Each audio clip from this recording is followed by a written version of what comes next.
This is a poem by Philthepoet called Bird's Nest and Feathers.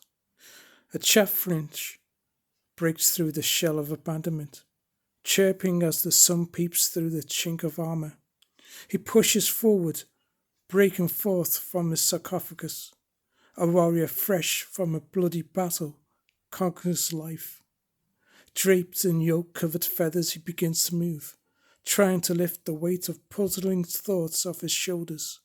Falls like a snowflake upon a maze of twigs and mud, overwhelmed by the sheer philosophy of it all.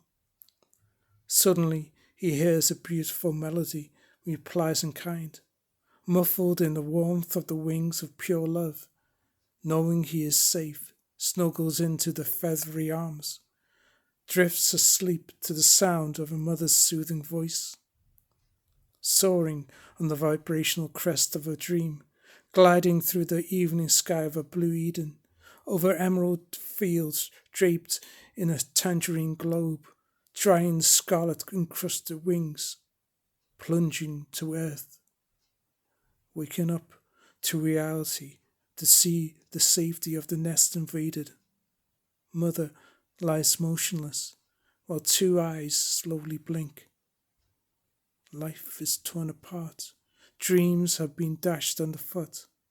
All is left is a bird's nest full of bloody feathers. End poem.